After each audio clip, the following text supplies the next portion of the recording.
Akkam jirtu? Kun YouTube chaanaalii Gadaa Diiliidha. Yeroo baay'ee namoonni hedduun kan isaan kaasan online bizineesii akkamitti hojjechuu dandeenya? Online bizineesii hojjechuun ulfaataa moo baay'ee salphaadha? Maalumaafiyyuu viidiyoo kana keessatti mala 11 ittiin online bizineesii hojjechuu dandeenyu isiniif qabadhee dhiyaadheera. Inni jalqabaa firiilensiidha. Firiilensii jechuun namoota garaagaraa wajjin kollaaboreet ta'uudhaan hojii online bizineesii hojjechuuti.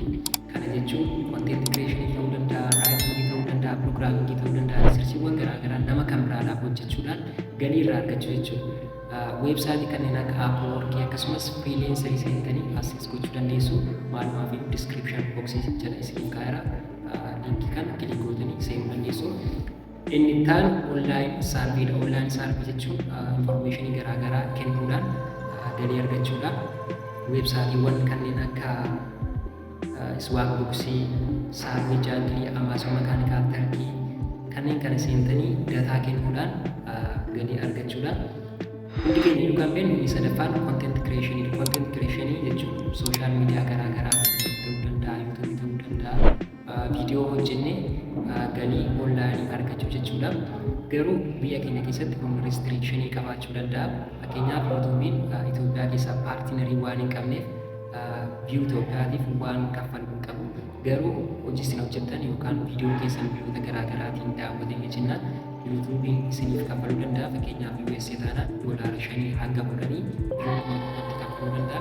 Twitteriin illee akkasuma impireeshinii keessanii lakkaa'uudhaan isiniif kaffala. Inni itaan affiliate marketing. Affiliate marketing jechuun waan tokko promote gootanii referral linkiidhaan jechuudha. Namni linkii isin argitaniin yoo seeni wanta tokko bitate galiin isiniif qabamuudha. Sell product and service kan jedhullee akkuma kana ni jira.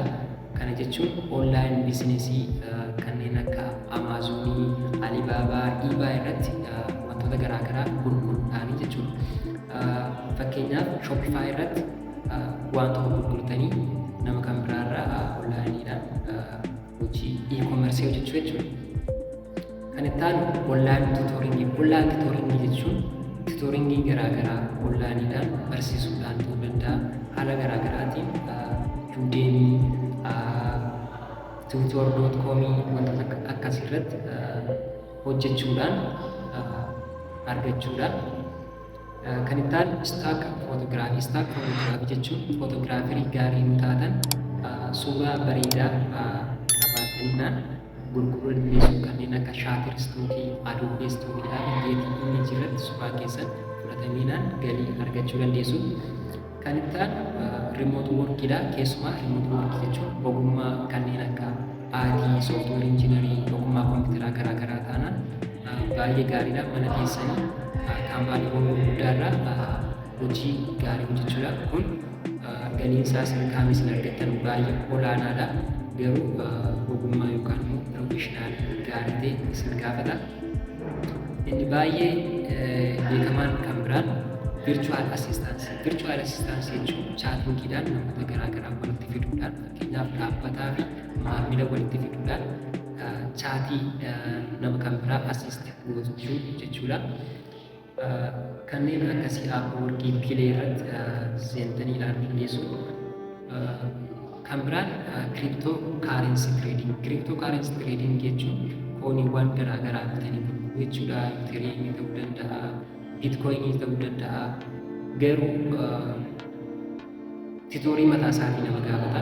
Jechuun hojii isin hojjettan seera mataa isaatii qaba. Seera sana sirriitti beektaminaan milkaa'uu dandeessu. Seera sana beektan taanaan garuu nyaatamuu dandeessu.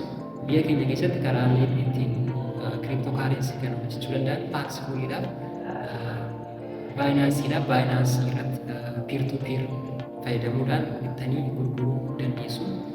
Inni dhuma stock marketing jedha. Investimentii kana jechuun boondii onlaayinii bituudhaan namoota garaagaraa gurmaa'anii wajjin hojjechuudhaan onlaayinii argachuu dandeessu jechuudha. Galii isin hojjettan riskii mataa isaatii qaba.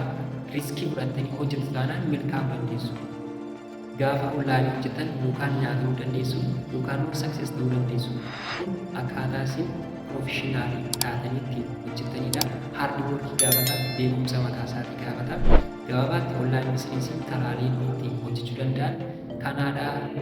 Linkiiwwan isaa description boxii jala isiniif kaa'eera. Achi keessa kilik gootanii seentanii ilaaluu dandeessu. Gabaabaatti kana fakkaatu YouTube chaanaalii keenyaaf warri haaraa taatan subscribe share gochuun hin dagatinaa. Waan hojii turtaniif turtii keessaniif ulfaadhaa.